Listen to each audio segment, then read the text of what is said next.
Corta. Eduardo Campos, um político brasileiro do Partido Socialista Brasileiro, faleceu num acidente de aviação esta semana, há coisa de 3 dias, e deixa a corrida presidencial brasileira zerada, como dizem os órgãos de comunicação social no Brasil. Frederico Duarte Carvalho, um acidente de avião dá sempre jeito numa corrida eleitoral?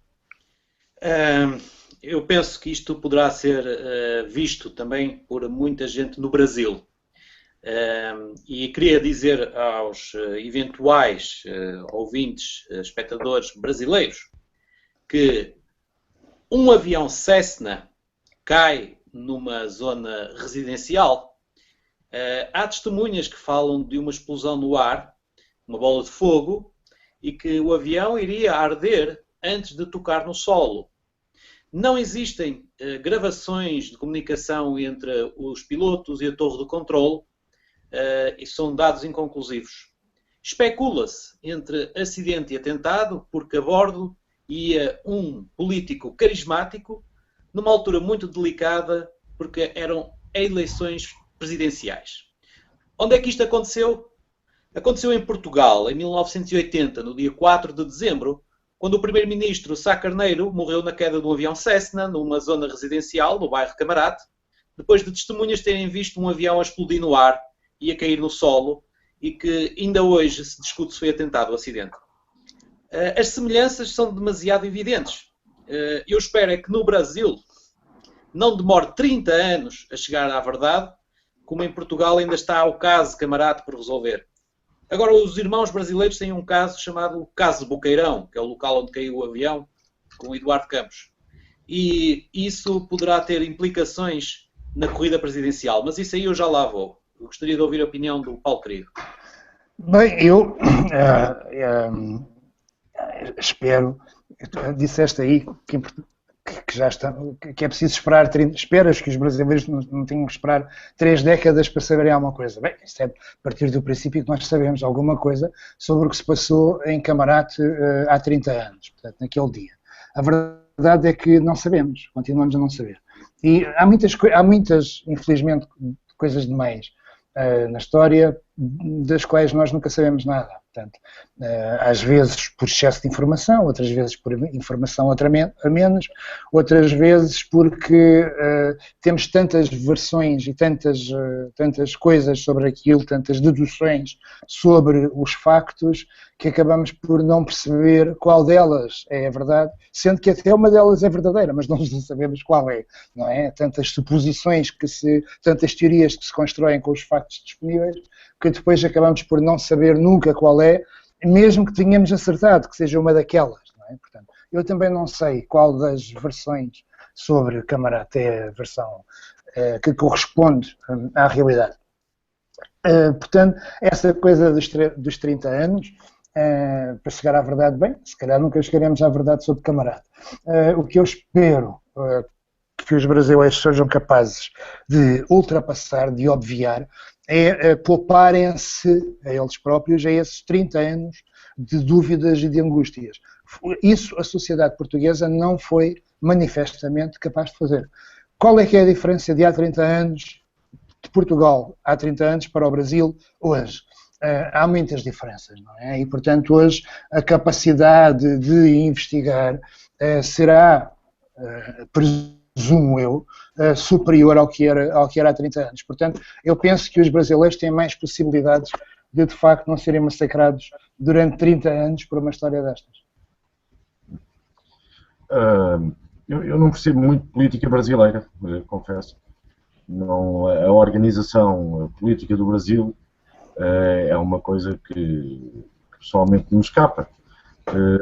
Neste caso, da morte do candidato presidencial do Partido Socialista Brasileiro à presidência da República, eleições que decorrem daqui a 40 e tal dias, é óbvio que tem um impacto absoluto, e os próprios brasileiros, os próprios meios de comunicação social brasileiros, o que dizem hoje é que até à próxima quarta-feira, data em que o Partido Socialista Brasileiro decidirá quem é o cabeça de lista e quem é o candidato a vice-presidente que vai na chapa, portanto na candidatura à corrida presidencial, até à próxima quarta-feira, politicamente, qualquer especulação não faz sentido nenhum. A Marina Silva, que foi ministra do Lula e que tentou criar um partido, uma espécie de livre, para concorrer às presidenciais e não conseguiu e teve que se unir ao Partido Socialista Brasileiro, é indicada como a possível candidata à presidência e espera-se um vice-presidente, um candidato a vice-presidente, ou que venha dos fundos do Partido Socialista Brasileiro, ou que seja, inclusive, dizia ontem uma política do PSB, uma governadora que seja, inclusive, a viúva do falecido. Quanto às ligações da queda de um avião com um candidato no Brasil, ou em Portugal, ou noutro país qualquer, o que de facto aqui é estranho é que um Cessna, um Citation Jet, que é um dos aviões mais poderosos, mais bem equipados do mundo, esteja a voar por incúria, ou por descuido, ou se calhar por querer, sem, ao que me parece, não uma, mas as duas caixas negras a funcionar, porque não só a de voz não tem lá nada referente ao voo, mas, ao que a imprensa brasileira relata já este sábado, também dos dados técnicos parece não ter gravado nada ou nem sequer está ligada. Dizia a Folha de São Paulo e dizia ao Estadão. Não sei a conclusões é que chegarão hoje à noite. Mas, de facto, a política brasileira, há 3 mortes extraordinários na política brasileira. A primeira é o Getúlio, que não aguenta e pifa. A segunda é o Tancredo, que também foi alvo de grande conspiração, porque nas imagens da igreja, quando ele tem o primeiro golpe de dor por causa de um cancro, há quem alegue que levou um tiro, que hoje é obviamente desrespeitada esta teoria, mas correu durante anos e anos, estes 30 anos, se quiserem, ainda hoje duram por causa do Tancredo. E a terceira morte da política brasileira é o Teodorico Paraguaçu, não é? O Teodorico Paraguaçu, que é um político respeitadíssimo, que queria inaugurar a sua obra, que era um cemitério, e não morrendo ninguém na sua aldeia, ou melhor, na sua cidade, acabou por ser ele inaugurá-lo. Portanto, este jovem que morreu, jovem com 49 anos, este homem que morreu, parecia ser um dos mais promissores políticos brasileiros da sua geração, mas eu não sei se estão a dizer isto porque ele morreu, ou se era verdade, uma vez que só depois de morto é que, muito sinceramente, ele se torna uma figura conhecida, Frederico. Eu estou como o João no sentido em que não posso opinar muito sobre a política brasileira. Mas face àquilo que eu li agora recentemente, à luz das notícias que nos têm chegado através da internet, e aí o Paulo tem toda a razão, há 30 anos em Portugal não havia internet e só havia um canal de televisão, que era do Estado. Portanto, havia uma versão oficial. Hoje, nós temos uma profusão de meios de comunicação, temos uma possibilidade de chegar a muitas opiniões. Infelizmente, são demasiadas. E, infelizmente, o que acaba depois por prevalecer sempre é a versão oficial, ainda que dispersa, mas será sempre a versão oficial que se quiser encontrar. Aqui, a pergunta lógica a fazer, como qualquer conto policial, é: quem aproveita? Quem lucra com a morte de Eduardo Campos, caso esta tenha sido um estranho atentado ou um conveniente acidente? Portanto, nesse caso, vamos ainda ter que esperar, estamos demasiado próximos dos acontecimentos. O que eu aconselho aos irmãos brasileiros é que, para que não aconteça as mesmas dúvidas que em Portugal ainda hoje nós discutimos sobre o que aconteceu há 30 anos, nós temos que estar atentos ao que está a acontecer agora, nos minutos a seguir. Filtrar toda a desinformação. Guardar o máximo de informação que acharmos credível. Pô-la num disco duro, imprimi-la, guardar para o futuro, porque ela um dia destes pode tender a desaparecer. Das redes, da falta de sustentabilidade da rede. Portanto, nesse caso, é preciso estar bem atento. Eu não sei se Dilma Rousseff sai a lucrar com o afastamento do terceira figura que estava em terceiro lugar nas sondagens. Mas, Marina Silva, caso tenha, agora troca de lugar, a Marina sobe para primeiro e o Campos desce para segundo. Se for a mulher dele, a viúva, que até tem um perfil político muito considerável. Eu já estive a ver e é bastante considerável, portanto é muito plausível que seja a segunda. E com o efeito emocional, o povo brasileiro vote mais em Marina do que no número 2, o Aécio Neves, do Partido Social Democrata Brasileiro. E de repente, se Dilma e Marina passam à segunda volta, aí o efeito emocional poderá ser maior. Se calhar ainda vamos ter Marina Silva como Presidente da República do Brasil. A primeira negra mulher a chegar finalmente, coisa que ela não conseguiu em 2010. Vamos ver, não sei. Mas é uma questão de estarmos atentos. Ora bem. Eu não tenho mais para dizer sobre isto, até porque a esta distância eu também não sigo muito a política brasileira. Interessei-me por este caso porque eu apanhei logo, portanto, como notícia de primeira, não é de primeira hora, de primeiro instante, portanto, na timeline de um jornalista brasileiro que eu sigo há bastante tempo nas redes e que já nos entrevistámos, etc., que é o Pedro Doria. E, portanto, estive em cima disto desde cedo, interesso-me, mas de facto não tenho dados para poder fazer, para poder analisar muito mais este caso. Talvez pudéssemos comentar, se estiverem de acordo, algum dos assuntos nacionais. Houve a rentrée na festa do Pontal, Quarteira, portanto, agora, portanto, nas televisões, a geografia isso é uma coisa do passado, é uma coisa antigamente, não interessa nada. A geografia muda-se, não é? E, portanto, agora Pontal fica em Quarteira, de repente não, Portugal passou a ficar, o Pontal passou a ser em Quarteira. Pronto. Mas deste detalhe à parte, eu gostava de saber o que é que os meus amigos e camaradas registaram da Coelho, que felizmente. Bom, não sei se, Frederico... Eu não ouvi a pergunta do Paulo. Não ouviste? Não ouvi. No fundo, mas o Paulo está cá, não está? Está connosco. Está ali congelado ali. Congelou. Não, está. Já descongelou. Deixa-me... Então, eu antes de ir ao Pontal e à política brasileira, vou só dizer uma coisa. À política brasileira, à política portuguesa, vou só dizer uma coisa ainda sobre o Brasil, que é simples. Sim. Eu quero louvar Heródoto Barbeiro. Não só pelo seu nome extraordinário, como por ser um pivô. É o Mário Crespo da Record News, que tem uma forma de apresentar o seu telejornal, que passa à 1 da manhã em Portugal, na Record News. Tem uma forma de apresentar o seu jornal muito pedagógica. Explica os assuntos, de facto, de uma forma muito tranquila, muito doce, e embora não cumpra sempre aquilo que promete, porque diz que vai ouvir os lados todos e depois esquece e passam 2 ou 3 telejornais e não leva lá os outros lados. Heródoto Barbeiro, só pelo nome merecia, que é muito melhor do que qualquer Rodrigues que nós tínhamos a apresentar. E de facto o estilo do jornalismo brasileiro, que sempre foi muito mais explicativo, muito mais incisivo e muito mais claro, está visível aqui e eventualmente na Globo, que eu não consigo ver e não me dou ao trabalho de ver na net, muito sinceramente, mas uma louva aqui para o jornalismo brasileiro acima de tudo. Depois, em relação à festa portuguesa, bom, eu sugiro cesse na Citation Jet rapidamente e em força para algumas equipas políticas em Portugal e pô-los a sobrevoar tudo o que é Santos, não é?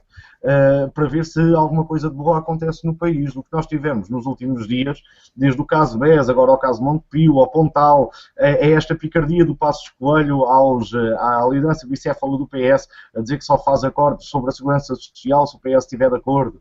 Ao Tribunal Constitucional, que vota, e aí eu estou de acordo, apesar de ser absolutamente criticável já a visão política do Zé Gomes Ferreira, estou de acordo que há aqui uma decisão política do Tribunal Constitucional. O Tribunal Constitucional tem de ver se a coisa bate ou não certo com a Constituição. A Constituição não tem lá um relógio dentro, não tem lá que o artigo 12 ou o artigo 13 é válido até 2016 ou é antes ou é depois. A coisa é constitucional ou não é, e é ou não é para todo o sempre até a Constituição ser alterada. Portanto, o grande pardieiro da política portuguesa continua vivo e feroz, com comunicados de Ricardo Salgado ao Expresso. Não é ao Sol, não é ao DN, é ao Expresso. Podia tentar desmentir o Expresso numa publicação concorrente. Não.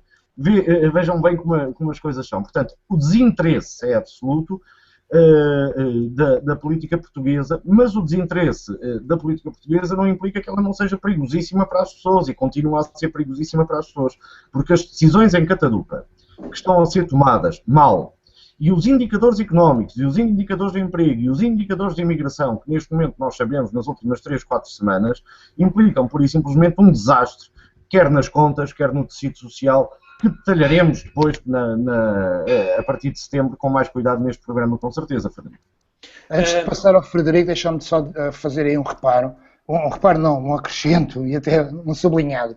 É que eu, a primeira coisa que comentei, assim que eu vi a história do Tribunal Constitucional, a decisão deles, foi que, pronto, a Constituição foi, de facto, o Tribunal Constitucional assumiu aquilo que, aliás, vinha sendo acusado pela maioria de ser, portanto, um instrumento, enfim, político, e não um instrumento técnico, e a Constituição mordeu. Pois. Os portugueses podem dizer, não tem mais importância a Constituição. Frederico? Se os portugueses conhecessem a Constituição, ela teria importância. Ela existe para ser usada quando convém, por quem sabe, quem a conhece e quem a pode citar. E também existe para ser mudada porque é feita por homens e são os homens que fazem as leis e para isso existem organizações que são os tribunais e a sociedade e a democracia e tudo o resto mais. É tudo política, não é verdade? Por isso é que permite, por exemplo, o António Costa ir contra o António José Segura, apesar de haver uma Constituição segura dentro do próprio PS. É política, portanto, isso a mim pouco me importa. O que me importa e me preocupa-me é ver sondagens que dão subidas aos partidos que estão no governo e descidas aos partidos de oposição. E estamos a um ano das eleições. Mas parece-me óbvio que isso aconteça neste momento, o descrédito é absoluto. E quando tu tens uma voz de comando, e Pedro Passos Coelho tem uma voz de comando, tem. Não gosto do que ele diz, mas que ele tem uma voz de comando, tem. Parece-me óbvio que a turba, o Lulante, vá atrás da voz de comando. Aliás, o que me surpreende foi uma questão aqui que eu vi uma notícia. A mim surpreende é vocês dizerem isso. Passos Coelho uma voz de comando, mas eu não vivo neste país. Tem, ó Paulo, o homem leu Salazar, ele está-se a informar, ele está muito bem. Então é aquela coisa de dizer assim, a oposição, aqueles que nos provocaram o que nós fizemos. Nós tínhamos, quando veio cá o FMI, em 1983, era 5% do produto interno bruto. Agora nós tivemos que pedir metade daquilo que Portugal produz. Portanto, eu tive que vos conduzir ao longo destas trevas. Eu fui a pessoa que vos salvou e evitou o pior. É isso, eu mereço o vosso voto, povo. É isso. É? Talvez, eu não consigo reconhecer nada disso, quer dizer, Passos Coelho, a mim... Óbvio, aquilo está no Algarve, estás no Algarve, tu... Ai, não estás.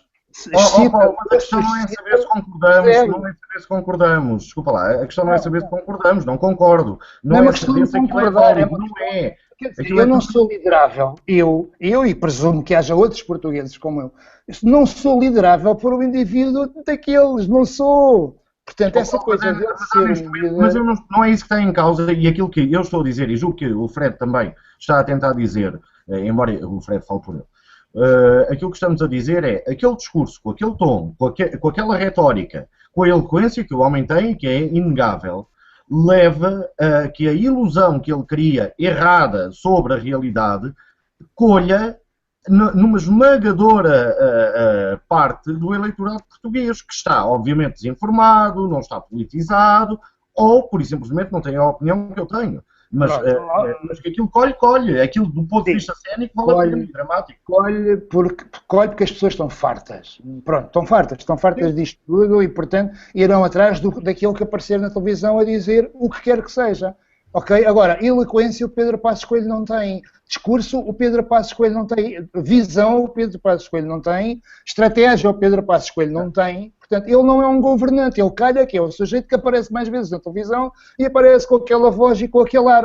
Aliás, o Paulo Portas rivaliza com ele em termos de ar, não é? Em termos de mostrar e tal, aquela coisa. Aquele formalismo que depois as pessoas identificam como a autoridade e depois seguem, bem, ok, aí dou de barato, não é? Agora, um povo, não é? Uma nação, ir desta maneira é uma coisa, não é assustadora, é pavoroso. Paulo, deixa-me só dizer uma coisa. O Pedro Passos Coelho, eu não sei aquilo que eu vou dizer se tem alguma sustentabilidade estatística, mas vou dar a minha impressão, e a minha impressão é que eu não vejo o Pedro Passos Coelho a aparecer na televisão assim tantas vezes quanto tu dizes.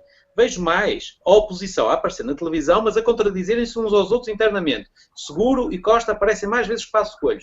O Passos Coelho aparece, isso sim, muito bem escolhido, em momentos-chave, em momentos quase únicos, em que nós nos lembramos de repente que ele existe e que está lá no seu Conselho de Ministros, em Belém, sentado na sua poltrona, por assim dizer, e que depois de vez em quando vem falar aos peixes, como disse o Adelino Maltês muito bem. E sim, Pedro Passos Coelho aparece pouquíssimas vezes, mas quando aparece até aparece daquelas vezes e tu achas que é demasiado. Mas se fores a ver, ele aparece só nas alturas certas. E sim, tens razão. Tenho que vos dar razão no sentido, pronto, as coisas estão a ser preparadas nesse caminho. E isso explica, e voltando agora aqui onde estávamos, não é? Isso explica as sondagens, para mim as sondagens estarem assim é um bocado normal, quer dizer, o PS com esta história da liderança desta maneira, o PS simplesmente desapareceu do mapa. No dia em que eles decidiram ir por este caminho, aquela coisa, portanto, do chefe da oposição, que António José Seguro, mal ou bem, eu não vou discutir isso, cumpria, ele era o rosto, ele era o chefe da oposição, para o melhor e para o pior, portanto não vamos agora discutir isso, ele era, e com a história do PS, da disputa interna do PS, desapareceu tal coisa, e depois como o Bloco é o que é, não é? Portanto, a liderança do Bloco é ela própria, fraca no sentido de ser bipartida, o Bloco está como está e, portanto, a capacidade do Bloco de surgir como alternativa portanto, enquanto imagem da oposição, enquanto imagem simbólica da liderança da oposição, não existe. O Bloco desapareceu. Esse papel que poderia estar reservado para o Bloco quando o PS falhasse, como o PS falhou, o Bloco não está lá. Do PC não podemos esperar coisa nenhuma nesta altura, nem nesta nem noutras. Portanto, é normal que as pessoas, nesta altura, votem, reforcem o sentido de voto, no sentido daquilo que, apesar de tudo, na cabeça das pessoas, não na minha, ainda mantém isto a funcionar, e os outros nem existem. Portanto, eu acho que a explicação é um bocado falsa, mas também não estou ainda preocupado com isso, porque acho que em setembro, portanto, com um líder, seja ele qual for, não seja Costa ou seja Seguro, isto não tem a ver depois com as minhas preferências, nem tem a ver com nada. Acho que, independentemente de ser um ou outro mesmo, esse processo das intenções de voto vai inverter, porque de uma maneira ou de outra, com um líder ou com outro, o PS voltará, portanto, a oposição voltará a ter uma liderança, que é a liderança do secretário-geral do PS, seja ele qual for, e as pessoas vão poder ter uma alternativa para a qual olhar, em termos mediáticos, não é? E em termos de comunicação, porque isso nesta altura não existe. Eu não quero monopolizar a conversa. Vamos às notas finais, se não se importam. Porque então, olha, eu como nota final chamo a atenção para, depois de uma notícia a dizer que um dos filhos de Durão Barroso foi contratado para o Banco de Portugal sem concurso, o filho Luís Durão Barroso, começou a circular também nas redes sociais, nas partilhas, a notícia de que um filho de Durão Barroso foi apanhado com haxixe, a consumir haxixe, foi apanhado pela polícia a consumir haxixe nas docas, ou com uma quantia até suficiente para ser considerada para tráfico. Chama a atenção que essa notícia é de 2008 e o filho é outro.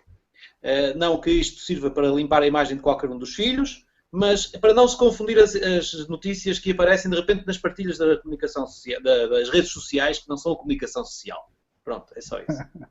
A minha nota final vai para uma semana negra em termos das pessoas que se vão embora. Penso que foste tu, João, que escreveu porque é que os bons vão mais depressa, uma coisa assim, né? Uma coisa neste sentido. E pronto, enfim, há semanas particularmente más, e esta foi uma semana particularmente má. Eu não trabalhei com Emílio Rangel, não tivemos, não aconteceu. Sei que ele não foi uma figura pacífica, é um homem, e portanto teve as suas...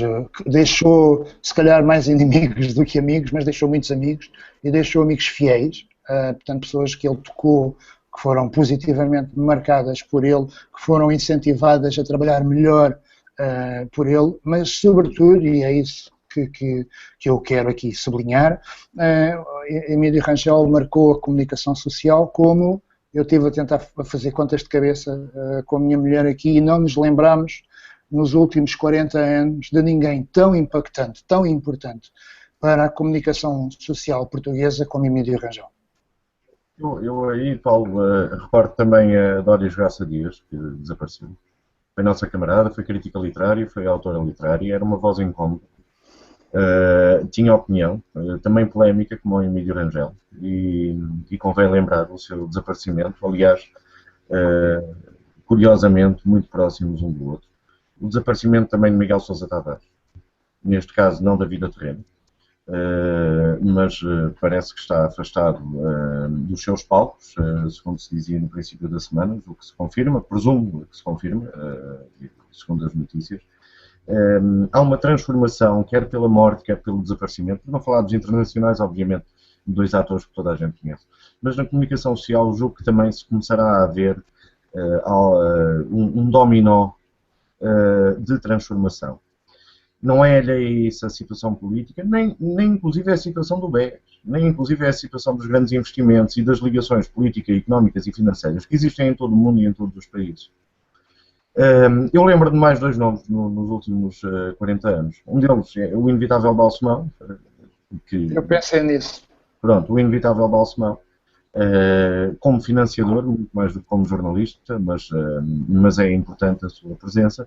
E outro, o Zé Rocha Vieira, que apesar dos seus produtos, julgo que só a TV+, é que ainda resiste, e a telenovelas, que eram os produtos, no fundo, que o Zé Rocha Vieira inventou para sustentar outros títulos, o tal e qual marca muito, 24 horas já não tanto, mas o tal e qual marca muito uma certa fase onde havia respeitinho e gravatinhas no jornalismo, e o tal e qual conseguiu rasgar. O Frederico conheceu bem, porque lá trabalhou e muito, e é autor de algumas das manchetes mais interessantes também do tal e qual. Eu colaborei com o tal e qual. E julgo que estes três nomes, mais dois ou três que existem e que nos vamos lembrar, como Carlos Pinto Coelho, por exemplo, e dois ou três que nos vamos lembrar, mas marcam também uma geração. E agora depende da geração seguinte, porque este ciclo terminou e agora depende da geração seguinte. Vamos ver se na geração seguinte há quem faça tão revolucionariamente, bem ou mal, mas tão revolucionariamente como estes fizeram. Deixa-me só uma coisinha, já que vocês falaram do Rangel, e eu depois também não pude, como se falaram de mim, só uma questão. Eu vi o Rangel e Midi Rangel há 2 meses, e para encerrar e fazer um círculo, foi ele como testemunha, no caso de difamação que Pinto Balsemão colocou a uma testemunha, a alegada testemunha do caso Camarate. E Rangel, apesar dessa testemunha estar presa, e estar presa por causa de um caso que envolvia a sua ex-mulher, ele foi testemunhar a favor dessa testemunha, do Fernando Faria Simões. E estava extremamente debilitado fisicamente, eu pude comprovar isso, infelizmente, mas estivemos a falar com humor. E aí é essa última imagem que eu levo dele, é essa última conversa que tivemos na sala de testemunhas no Palácio, no Campos de Justiça. Para a semana.